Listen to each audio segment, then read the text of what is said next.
One of the things we find, I guess, the reason Linktree exists is that they created basically a website in the form of your phone, like that 16 by point colon 9 shape, so that it's actually elongated. And that's honestly the only difference that they did. And if you knew how to create those links on a page, you can put as many pages as you want, and what you're doing is you're sending people to that one link, and when they get there, they see everything you have. So if you just only have one website, then all you got to do is put your website link in there. Welcome to the Charcuterie Launch Lab podcast, where passion meets profit. If you've ever dreamed of turning your love for charcuterie, or food of any kind, into a thriving online business, well then you're in the right place. We're Andrea and Patty, the Grazing Biz Sisters. With over 60 years combined experience as a chef and digital marketer, we have walked in your shoes starting our own online businesses. We'll share all of our tips, advice, struggles, and best strategies to help you launch and grow your own online foodie business with ease. The Charcuterie Launch Lab is a space for all food creators and entrepreneurs just like you. Let's dive in and get your yummy business launched online, one board at a time. Hey, it's your friends Patty and Andrea here. We're back with the Charcuterie Launch Lab podcast. It always takes me a minute to say it because it's such a mouthful, and I want to make sure I'm not saying it backwards. Yeah, does it feel like one of those tongue twister kind of things? Yeah, it kind of is. Well, you know me, I'm already saying it wrong as it is, so I'm trying to make sure I don't say it wrong. Yeah. And the funny thing is that I hear people all the time, so I'm always watching different podcasts or different videos on TikTok or whatever. When they say charcuterie, it's like nails on a chalkboard. I know. It just is. I just can't help it. Well, it's not, you don't need to be scratching my eyeballs out because I'm doing, your own sister's doing it wrong, so that's not good. It just drives me nuts. Sorry. Okay, well, anyway, today we thought we would focus a little bit on social media. So I've spent the last 3 or 4 weeks doing a bunch of lessons I've been recording for our course that we offer. By the way, we have a webinar coming up in case anyone is hearing this before, our next webinars. We have 2 actually on February 8th and 9th. So if you're interested at all, but I've been doing recordings for the course that we offer. But anyway, the webinar is this weekend coming up. And so that is on February 8th and 9th. So if you're interested, you can go check it out and sign up. It's free. An hour of Charcuterie Business Bootcamp. You might want to check it out at grazingbiz.com/bootcamp live. Okay, so go check that out if you're interested. But I've been doing a bunch of recordings, and I've been kind of talking about social media. And as I was recording, I was like, this is so important. So I thought today we really need to focus on, because social media can get us free business, right? I mean, Andrea, fill me in on what you've been doing to get action. It's literally the only way to get business. I mean, I don't, okay. Like advertising in newspapers and things, that just doesn't even pointless. I know that people still try to do radio ads and things, but I don't know about other people, but I don't listen to the radio unless I happen to be in my car. It's a, necessary evil in our world, but it is the only way to get your name out there. Okay, well, let's talk about... That's my personal feeling. Well, no, I mean, you definitely need to be on it, whether it's organic, which is unpaid, or you're paying for it one way or the other. It starts on social, on the internet, right? So let's talk about the various different platforms that might make sense for somebody who's got a local charcuterie business to be on, because that's kind of different than trying to promote something across the country to people, but because you're local. So let's talk a little bit about what do you think is the best platforms for people to be on for local? Facebook is, as much as I use it mostly for friends and family, and that's how it started. When you have your own Facebook page and you join the local groups, that's how I get most of my business when I'm, here, because that's where people are looking.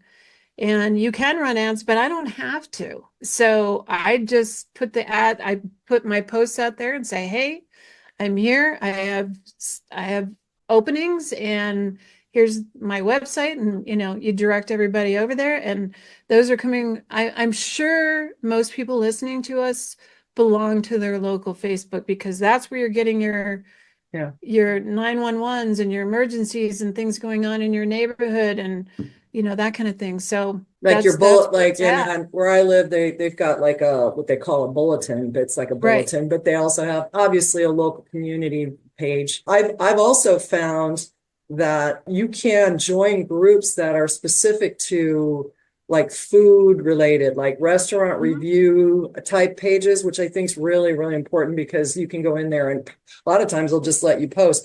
And if you know Right. somebody else that could go in and post in that group for you, that will say, hey, does anybody know of a local charcuterie business?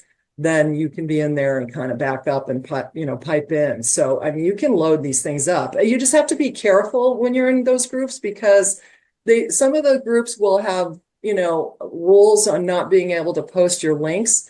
But, Right. like a group like that, usually though, people are in there telling other people about how great, these other or food is, restaurants and Right. local. Another thing I see is like locally, there's a group local where it's called, Scottsdale Living.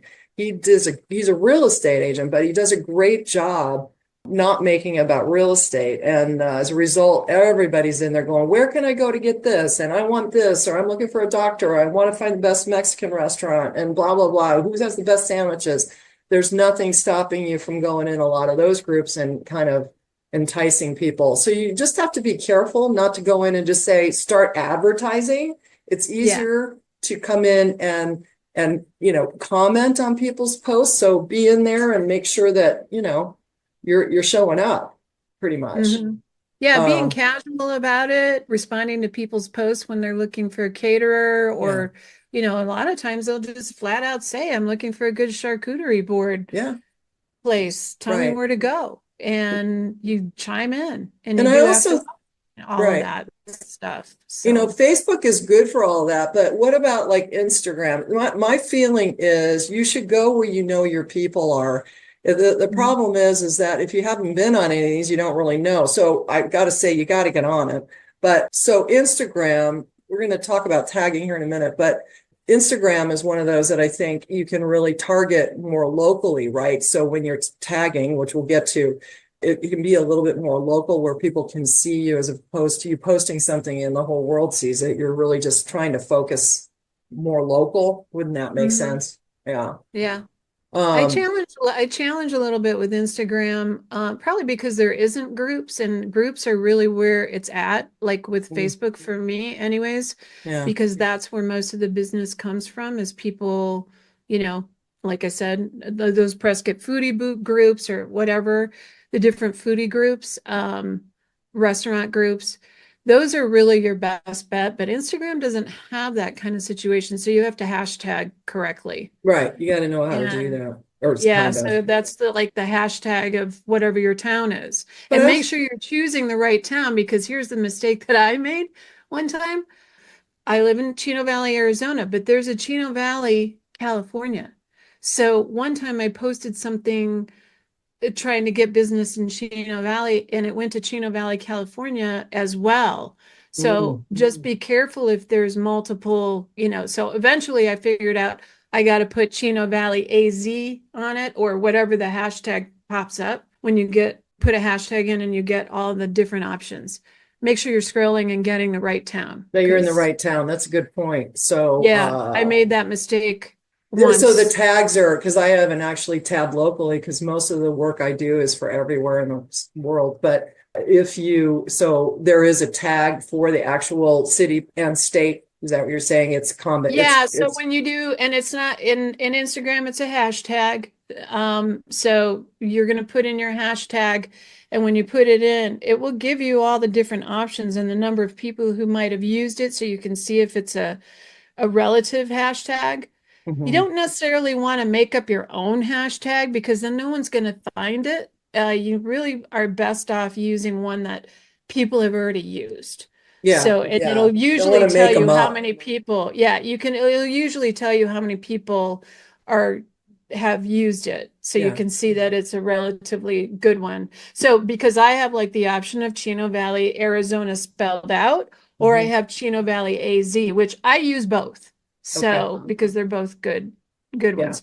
But you don't want to just, in my case, use just Chino Valley because then they go to California as well, and then everybody gets Right. confused. Well, and I would also say don't like your town isn't very big, so you would also Right. want to do Prescott and the other towns that are close by that you're willing to work. Correct. So that's really key. Speaking of the local areas, one of the things we don't think about as social is Google. Google my business, basically, Google business.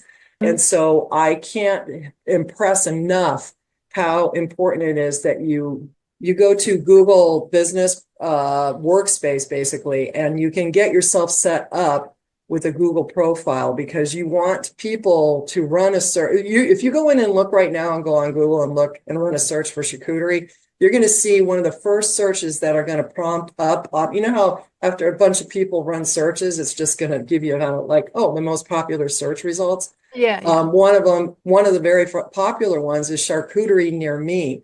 Now, that's if somebody clicks on that, and they do, because that's one of the most, that kind of thing is one of the most popular things that people search for when they're looking, especially for food. They're going to find you. Well, how will they find you if you don't have it set up? So that's what it's pulling it up. You ever see it when the map shows up and now you can see all of them around that are close to you? If you're looking for, say, an air conditioner fixer or something along those, somebody come and fix your air conditioner, it's always going to show people that have already got this set up on where they are on the map. So, but and if you're working from home, this is where it gets a little challenging because you don't want everybody to know where your house is. So there is steps to take in making sure that you can set up something that may not necessarily be your house if that's where you're working. However, you might have no choice. Every state, I understand, and county even can be a little bit different on whether or not it will work so that you can actually not tell them your actual address. You tell them the address, but they don't show it because you add yourself in as a service instead of like a physical location. Anyway, that's a whole nother discussion. But the point I'm making is Google is yet another social platform that I don't think a lot of us think about. And that is honestly, who owns Google? I mean, Google, who owns this stuff? Yeah. Google, So I think it's really, really key. What about Pinterest for a local? I mean, do you think it's going to get much if you're on Pinterest for local? I don't see that mostly because that's, maybe, but I wouldn't put a lot of effort into Yeah, I it wouldn't either. I don't personally. think. Yeah. I just don't use Pinterest as a source of information, but not necessarily for promoting your business because Business like even when you put in, your local, actually, I don't know if I've ever really tried to do that, well, where you put in like your local, like let's say just put in your town or something. yeah, it's I've never done possible. a search on that, so I don't know what would happen, but it's certainly not the place I think where people are going to look for their charcuterie Right. I think the key here local is business. to go back and think about when people go to Google to run a search, they're running, something related to that type of business. If Pinterest, LinkedIn, Google are search engines, right? So is Etsy and so is Amazon. They're Everything is. search Everything. engines, right? So if you go in and you post on Pinterest about your local business, it's not going to hurt you. If anything, it'll help you move up the ranks of the Google pages. So because you're showing up in Pinterest, and Pinterest is a popular search engine. So I bring this up because I think LinkedIn is the same way. You don't think about LinkedIn as a place to sell your charcuterie boards because it's more like what we think of, corporate business. But the reality is LinkedIn is one of the top search engines out there. So even if they're not going on LinkedIn to look for charcuterie businesses, they see it in the search results when they go to Google. And so then they're going to click, right? Before I move on to my next subject, because I think it's really important, what about TikTok for local? What do you think of So that? TikTok can still be very local. Again, you're Yeah. not it's not a situation for like Facebook where you can go into a group, but you can tag your local towns. Again, be careful and pick the right town. Don't pick the wrong ones. But that might be in Florida or something, but Orange you want to County. pick the right ones. And when you tag the right ones, I get a ton of people. Like there's some charcuterie places down in Phoenix that come across my feed and my For You page because it knows I live in Arizona. Right. It knows I look at charcuterie. It knows I sell it. It knows all these things. Yeah. The TikTok algorithm, folks, is never going away. I don't care what anyone says. And if anything happens, it's going to get purchased by someone who's smart enough to do it or maybe share the cost of it. But recently, I think there's some the connection. algorithm is insane. It's insane. And it does a great job at picking and choosing what it thinks you're going to look at. Right. Well, and it doesn't like inundate you with it, kind of like Facebook does. When you search for something on Google or you talk about it and then your phone hears it and then all of a sudden you get 5 million of the ads coming through on Facebook. TikTok really doesn't do that. They do it, but in a very subtle way. And so with that said, again, you've got the hashtag situation going on. And with TikTok, you're also relying a lot on keywords. So, and they let you go into your creator insights. Again, this is a whole nother realm of things that we could talk about, but TikTok has its own sort of way of finding the right places to put your stuff, and you have to learn all of that. Yeah. Well, clearly you had success on TikTok, and so I think that's pretty cool. But you can't put food in the TikTok shop. It's got to be or can you? Like by ordering?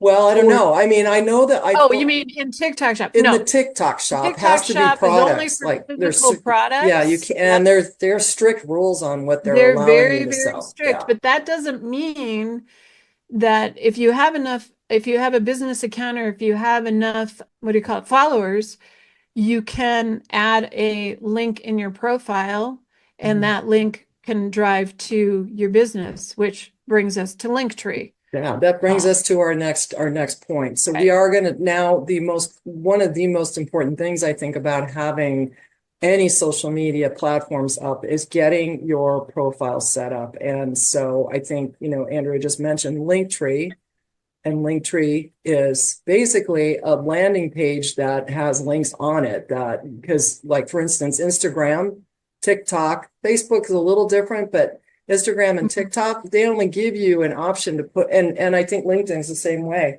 to put one link on anywhere like in your profile. You can't go in there and list out all the things out. Facebook's different, but you can't on these other platforms.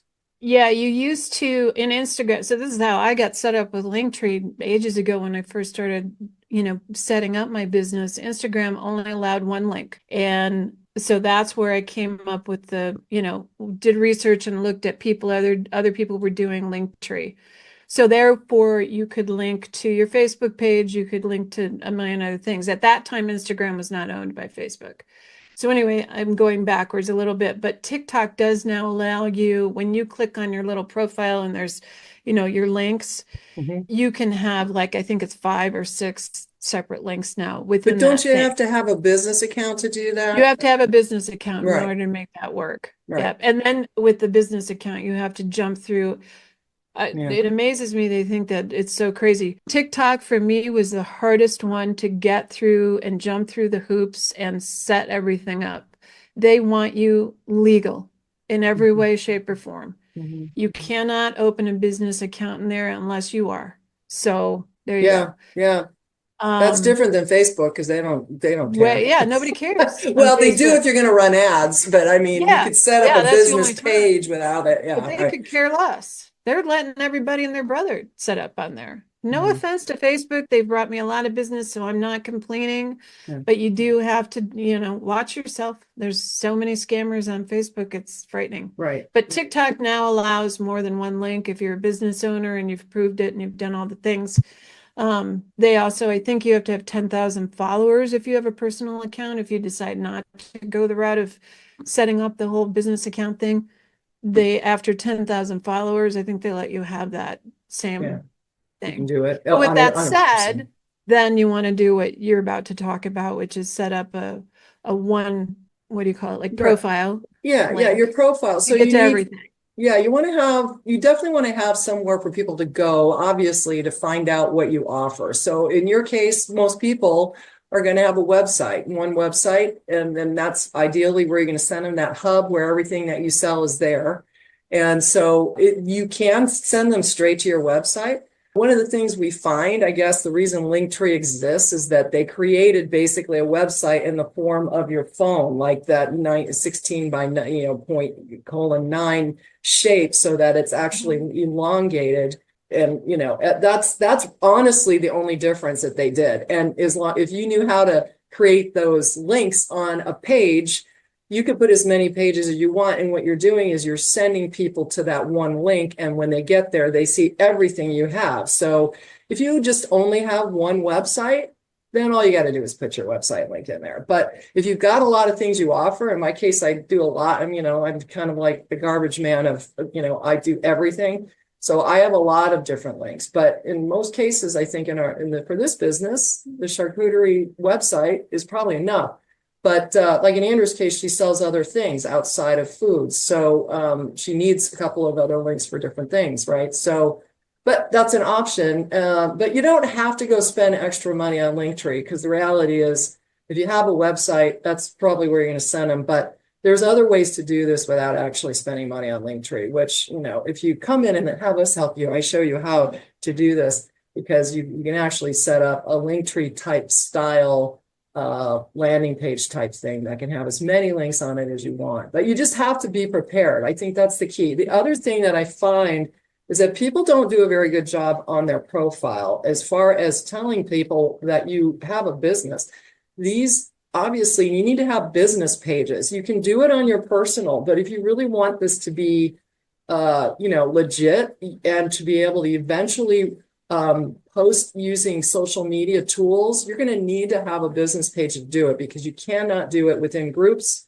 If you have a third-party tool that comes to help you post in a bunch of places at once, which we'll talk about here in a minute, you got to have a business page to do that. Are you talking about like with Facebook specifically? Any. Any If you're of them, using a third-party tool that can post in, like, say you make one post, we can jump to that. You make one post, it can post to 10 places at once, but Right. they won't post to your personal pages per se. They need to be posted to business pages, some of these tools. So you have to be making sure that you have one. And then if you're worried no one's going to see you on a business page, you then can go in and repost it or share it to your personal page so that everyone can see it. So Right, which is because you what have more followers, right, that way. But our goal really is that they need to go, if somebody's really interested and they want to see what you're offering, or maybe it's just people you need to suit that your personal page up and your business pages, because when people go to your personal page, they're looking for why, who is this person? Why should I even be interested? And all they're seeing is pictures of your cats, cat lady Andrea. That's really not, they want to see, are you legit? So I do a whole thing on this in our course, and I talk about it as well during our free webinar. So I think it's important that, by the way, if you're wondering what I'm talking about, course, the Charcuterie Launch Lab is actually our course. It is live, and if you're interested at all, just go to grazingbiz.com /launch, and you can check it out. If you want to go straight to it, or if you're not sure and you want to just see what's happening with us, then come to that webinar that we have coming up. Again, that's grazingbiz.com /bootcamp live. Okay, so I know we'll put all these in the show notes if you're interested. But our bottom line is just making sure you know that if you're really going to do this right, you need to start showing people that you are a business. So get yourself set up to look like a business. So while we're on that, now we're going to do some posting. What kind of posts should we put out there? What do I know what you do, and I love it. You're doing videos of how to cut up and make, to make the charcuterie. So that to me makes most sense to show people what you do. How cool is that? Yeah, physically showing people. as we know, I don't like to be in front of the camera. So Personally. I do faceless videos Smile, with Andrea. just my hands. I know. I have to smile more. I do faceless videos with just my hands, cooking and cutting and slicing and doing whatever it is I'm doing. But I don't, but then I'll also do, posts with just the picture carousels of just the pictures of whatever the end results are. So Mhm. it just depends, I don't think there's any really right way. A lot of it is just testing your audience and your people to see, what they're looking at. And when you do Well, have and when you have a professional, a Facebook page or Facebook whatever or TikTok business, if it's business, you're always going to get those stats. So you'll be able to see who's looking and who's interested and what time they do it and all right. Well, that I'm going to go jazz. back to what you're actually posting. And I think your photographs, because to Yeah, me, it's art, right? So I think there's no excuse for not taking photos at every event that you ever everything. attend. I Anything you create, Yeah, it needs anything photos. and everything. Yeah, behind the scenes videos, right, of what you're Hmm. doing, like Andrew was saying, assembly boards. I've seen a lot of those time lapsed, like they're out there setting up tables, which I think's Hmm. amazing because that immediately shows at the whole world this is what you do. And if you Yeah, can do that, set your camera up, and then you can, if you can't do it just let yourself, it go. yeah, Yeah. hire Fiverr, Fiverr, to help you edit these things because once you do a few of those, people are going to be all over that. It's so fun. I'm obsessed watching those time lapse things. I love that. Hmm. That's, it doesn't matter what you're making. It's always fun to watch that. What about like before and after shots where you have an empty board and then then you make, it would be that easy just to take one at the beginning of an empty board and then just Yeah, take a few photos and then just in patch them between. together, Yeah. right? Mhm. Yeah. What about close-up shots? Like, something like of just something on your board in general that you've Yeah, done, I like mean, those I love it. flowers that you make out Personally, of, I like the close-up shots. I just feel like to me they're more appealing because it just makes you want to eat it, yeah, So right.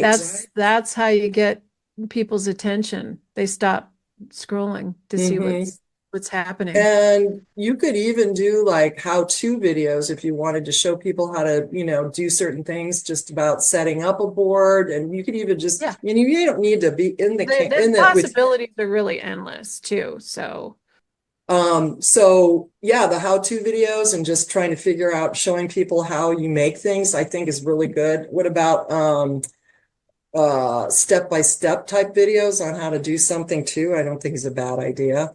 So we got yeah. a lot of things. So okay, now that we've done that, how long should a video be? How long are yours? Well, I try to keep them 30 seconds to a minute. Hmm. Uh, I do recipe videos too, and those usually will run longer. But the reality is you can only do 1 minute videos on Facebook. And I can't remember what Instagram, I haven't done Instagram videos in a while because I'm better. I get more traction with just still videos on Instagram. That's my group. That's what they do. You have to test the waters with everything. And then TikTok will let you go forever. So it just depends on, you know. But people have a very short span of attention now. Yeah. So 30 seconds, shoot for 30 seconds, which amazingly is a really long time. It's Yeah. it's a very long time. So So that just brings up a good point what you said, because if you're going to do a reel, and it depends on where you're posting on Facebook, for instance, they've got reels, they have stories, they have just the Facebook feed. You can make a video as long as you want if you're going to put it in the feed. But like the reels, I think are kind of maxed out at like a minute. And I think that's almost the same. I think they did go up for 90 seconds or something like that. I know YouTube, because that's a whole nother side of this. So we just have to think about YouTube too, but I think YouTube's pretty cool if people, again, that's one of those search engine things that not everyone's going to go to YouTube looking for a charcuterie business, but if it shows up because they're looking for charcuterie in your neck of the woods, and I keep going back to the fact that if I lived in a really small town, really small, I would just take over But we're in a huge I'm in a huge metropolitan area, so it makes it a little more challenging. So, but yeah, really something great to consider, doing the videos. Now, what about lighting? I know you are always working with the food, with, your lights. What do you do for lighting? So I try to schedule my time around the sun coming in the windows. I get the best lighting with real sunlight. Mhm. And but I do have the ring lights and all that jazz, and sometimes I kind of have to, not face them on the food or not face them directly on anything because you'll get that weird ring look. The ring will show up, What about like it'll shadows? reflect. Yeah, it'll reflect off like the cutting board even. It's really weird how that works out. Mhm. So I try to rely on sunlight and indirect sunlight. So I'll take a cutting board and kind of put it here and put it there, and it depends. But my kitchen, I have one specific spot in my kitchen that works best.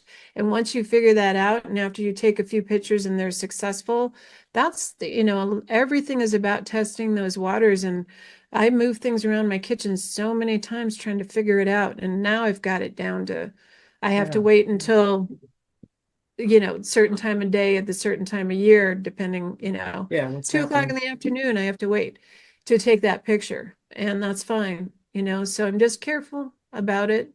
Right. And the ring lights do work really well, but you got to be careful to, move them around so they're not shooting right on it because it can be really bright. And then you spend too much time editing to try Yeah. and get that with Yeah. yeah, it takes forever.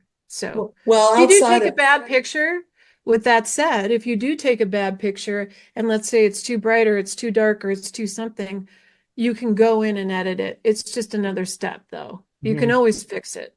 Yeah, if you know Almost. how. Fix it. That'd be the Yeah. thing. Yeah. So outside of photographs, though, there's other posts you could do. For instance, like maybe you just put a poll out there to say, what do you like better? What kind of cheese do you like better? What kind of meats do you like best? Just some sort of engagement type things like that to get Yeah. people talking to you through your posts.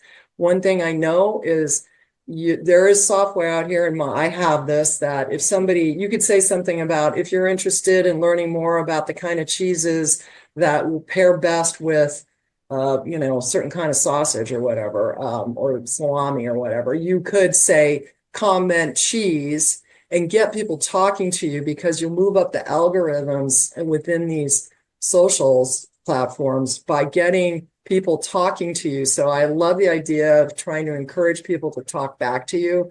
And our system actually will automatically respond back to those kind of posts automatically when you get it, if you set it up. So how cool would that be if you could do that, right? And then now you're talking and you're getting a conversation going, getting people interested.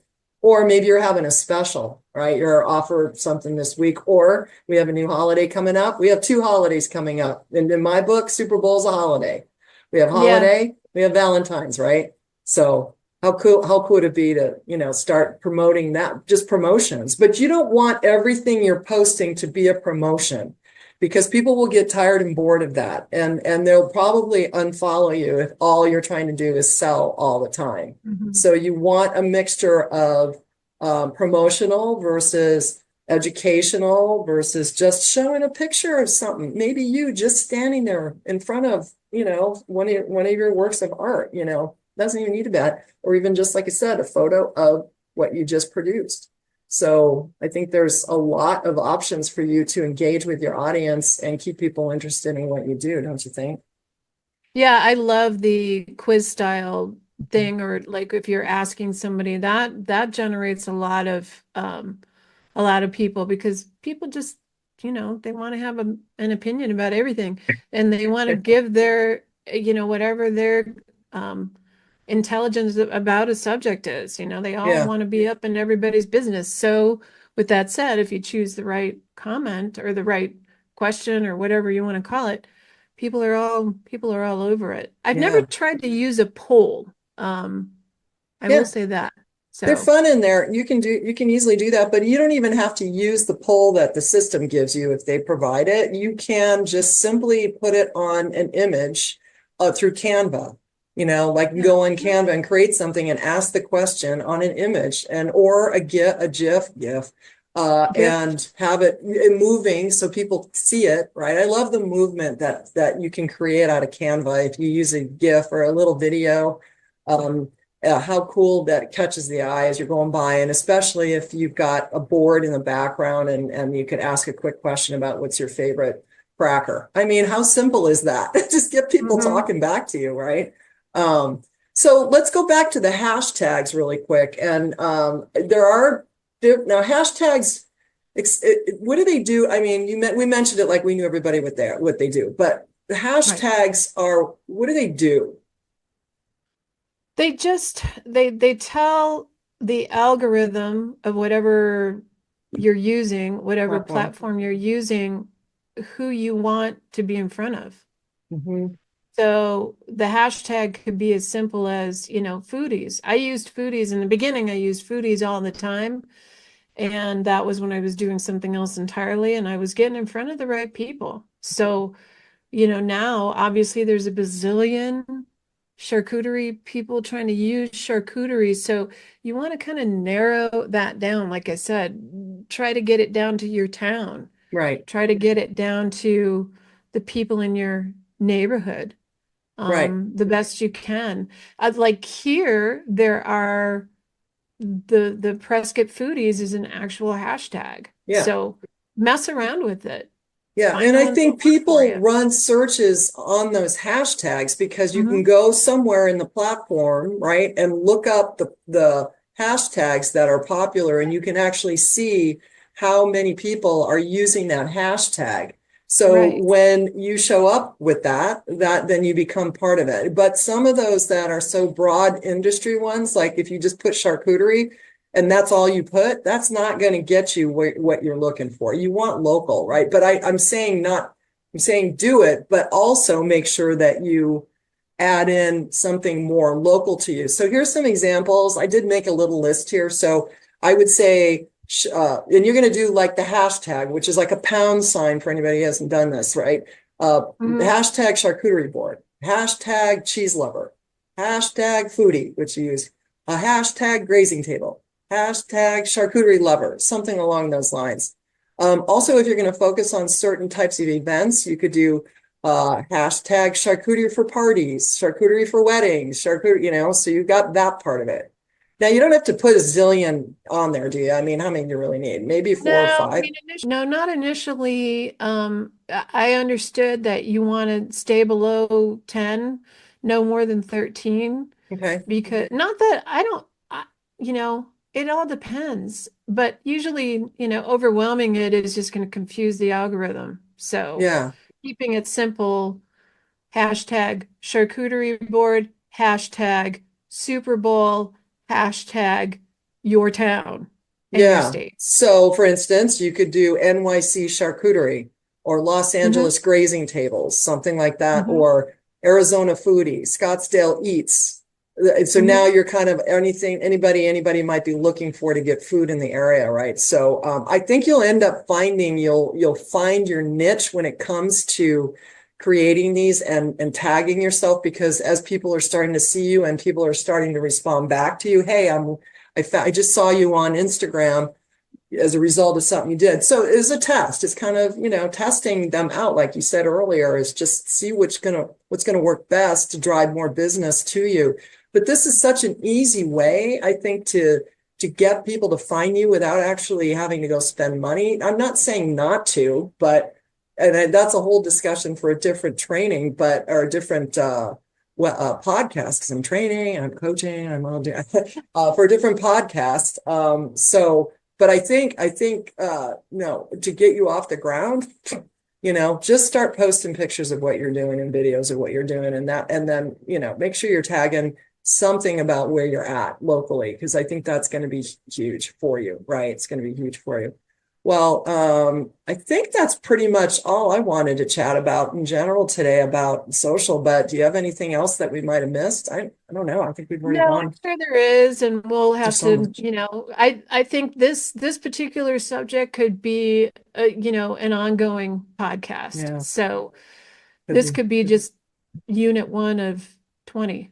Yeah, I'd have to laugh too because because it changes. So what we're saying now, a year from now, may be completely and utterly irrelevant, which totally sucks. right. But And you got to so stay with the program. seriously, and I would say if you want some helpful tips, go to ChatGPT if you haven't started doing AI and just start running some searches in there and ask it for, give me some hashtags that might be a good idea, or even just post ideas. You can create a whole big thing. I actually have a prompt that we give to our course people that I created to give you 30 days of content. And then in our system, we have a built-in platform that will actually post for you. So you get them all set up in here and it will just post automatically once you get them set up. We provide all the content for that. So again, if you're at all interested in the show notes, we're giving you the links to go to the webinar that we have coming up, or if you just want to cut right through it and head on in and get on in here and get help, get your business online right away. We are up and running.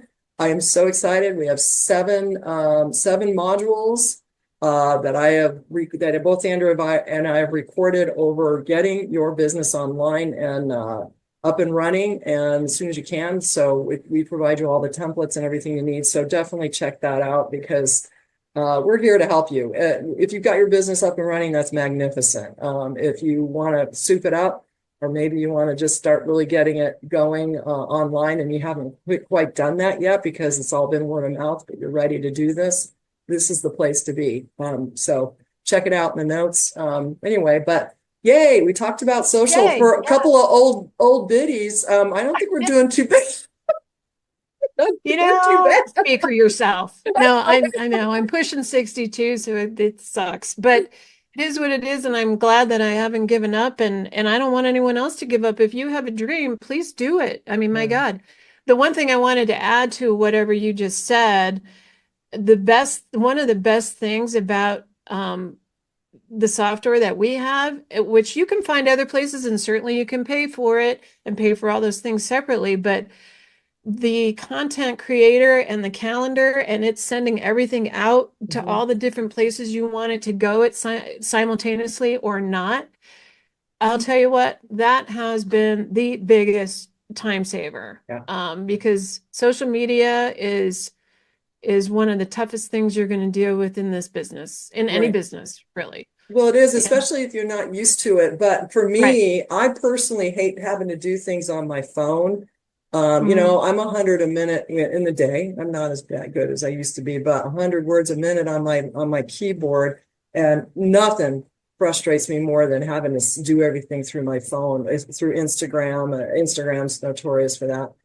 So if all you got to do is hook up your favorite socials, and then you just say, this post is going to go on these different social platforms, and they don't all need to go on every single time. You choose which one you want to put it on, and then boom, it's done and it posts. And you can schedule the entire month, or you can schedule out the whole stinking year if you got time to set it up. But it's the only way to go if you're really going to do this right, because you're too busy out running around doing everything else you're doing for your business. And if you're trying to do this alone, or even just get some help from people, they can just get in and do this, help you do this fast and easy inside of here. So anyway, check it out. Either way, we need you and we want you to get online, because you need to do that socially. And as much as it's painful, my idea of retirement is to get off of being online, but I'm a long ways from that. So, all right, Andrea, that's it for the Charcuterie Launch Lab podcast today. It was good to see you, sister. You've been sick this week. Thanks for listening. We'll see y'all later. See you next time.